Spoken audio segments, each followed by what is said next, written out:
الحمدللہ والصلاة والسلام علی رسول اللہ۔ مصحف اور انگلیاں چومنا اور قرآن پڑھتے وقت ہلنا۔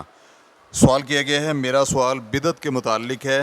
میں جس مسجد میں جاتا ہوں وہاں پر کچھ بھائی کچھ ایسے کام کرتے ہیں جو میرے خیال کے مطابق بدعت ہیں، لیکن میں ان کی مصادر سے تاکید کرنا چاہتا ہوں۔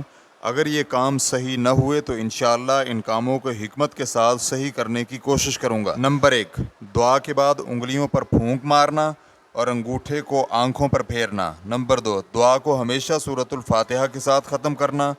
نمبر 3، قرآن کریم پکڑتے اور رکھتے وقت چومنا۔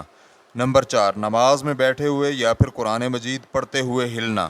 الجواب بعون اللہ سبحانہ وتعالی، عبادات میں یہ چیز ضروری ہے کہ وہ قرآن اور سنت صحیحہ میں سے صحیح دلیل پر قائم ہو، اور پھر شریعت اسلامیہ کے قواعد میں سے ہے کہ اللہ تعالیٰ کی عبادت مشروع طریقے پر کی جائے، نہ کہ بدعات پر۔ نبی اکرم صلی اللہ علیہ وآلہ وسلم کا فرمان ہے، جس نے ہمارے دین میں کوئی نئی چیز نکالی جو دین میں نہیں تو وہ مردود ہے، یعنی اس کا وہ عمل مردود ہے اور باطل ہے، اللہ تعالیٰ اسے قبول نہیں فرمائے گا۔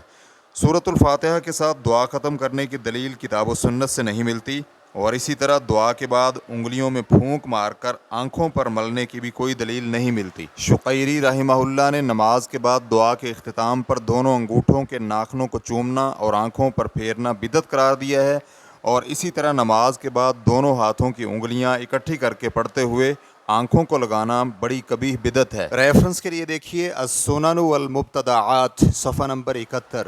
اللجنۃ الدائمہ نے قرآن کریم چومنے کے متعلق سوال کا جواب دیتے ہوئے یہ فتویٰ جاری کیا، ہم قرآن مجید کے چومنے کے متعلق کوئی دلیل نہیں جانتے، اور ایک دوسرے جواب میں لجنہ کا کہنا ہے کہ ہمارے علم میں قرآن کریم کو چومنے پر کوئی شرعی دلیل نہیں ہے، اور قرآن مجید تو تلاوت اور غور و فکر اور تدبر و تعظیم اور اس پر عمل کرنے کے لیے نازل ہوا ہے۔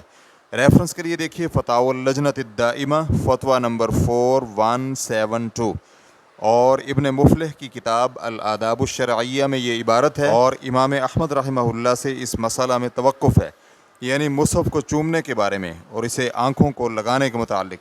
قاضی نے جامع الکبیر میں کہا ہے کہ امام احمد رحمہ اللہ نے اس میں توقف اس لیے کیا ہے کہ اگرچہ اس میں رفعت و اکرام ہے، کیونکہ جس میں قیاس کے لیے مدخل نہ ہو اس کا نہ کرنا ہی مستحب ہے اور نہ ہی وہ قرب کا راہ ہے، اور اس کی تعظیم توقیفی طور پر ہی ہوتی ہے۔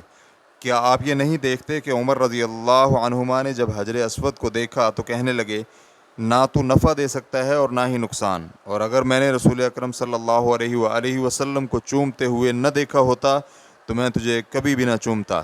ریفرنس کے لیے دیکھیے صحیح بخاری حدیث نمبر 1597، صحیح مسلم حدیث نمبر 1270۔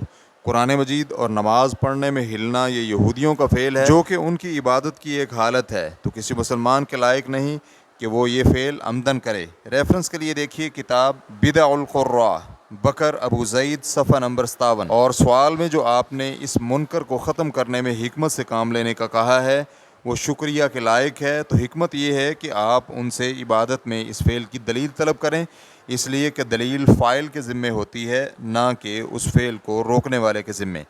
اللہ تعالی ہمیں اور آپ کو ہر قسم کی بھلائی کے کام کی توفیق عطا فرمائے۔ فتویٰ شیخ محمد صالح المنجد، واللہ تعالی اعلم۔ اسلام کیو اے ریکارڈنگز، مؤسسۃ الشیخ محمد صالح المنجد، المملکۃ العربیۃ السعودیہ، فتویٰ نمبر 2260۔ والسلام علیکم ورحمۃ اللہ وبرکاتہ۔